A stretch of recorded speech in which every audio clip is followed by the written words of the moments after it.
यह एक आंखों देखी घटना है। एक बार गर्मी की छुट्टियों में मैं और मेरी बहन मामा के घर घूमने गए थे। मामा के घर में नानी मुझे बहुत प्यार करती थीं और मेरी बहनों को यह पसंद नहीं आता था क्योंकि वे थोड़ी शरारत वाली और थोड़ी मस्ती भी करती थीं। एक दिन मेरी माँ की तबीयत अचानक खराब हो गई। तब मेरे मामा मुझे मेरे घर ले आए। वो भी मेरे घर पर रुक गए। जब मेरी माँ की तबीयत सही हो गई तब मामा जी बोले कि मैं अपने घर जा रहे हूँ।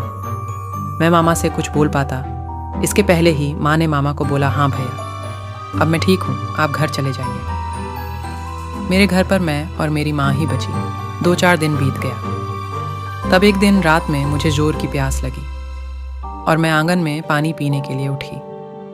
तभी मेरी नज़र ऊपर गई और मैंने देखा कि धुआं जैसा कुछ उठ रहा है। तब मैंने अपनी माँ को जगाया और माँ को बोला, माँ ऊपर देखो, यह काला काला धुआं जैसा क्या उठ रहा है।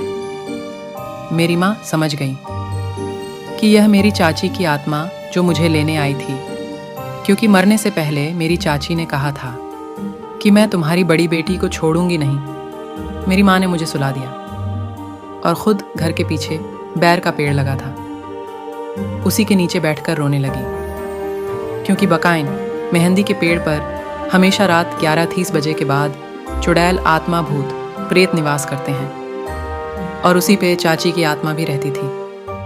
तभी मैंने देखा कि मेरी माँ के पास बहुत सारी औरतें बैठी हुई थीं। मेरे दिमाग में कुछ ना सूझ रहा था।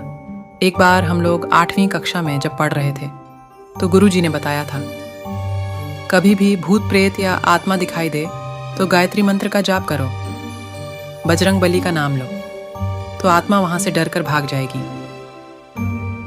उस वक्त यह बात मुझे याद आ गई और मैंने वैसा ही किया जैसे गुरुजी ने बताया था। आज मैं और मेरी माँ सही सलामत है, लेकिन जब से मेरी माँ के साथ ऐसा हादसा हुआ था तब से माँ को थोड़ी भूलने की बीमारी और थोड़ी डरने की बीमारी हो गई और एक कमरे में बंद रहने लगी, क्योंकि बाहर अभी भी चाची की आत्मा दिखाई देती है। लोग बोलते हैं कि ये असत्य है, लेकिन जिसके ऊपर बीतती है वही जानता है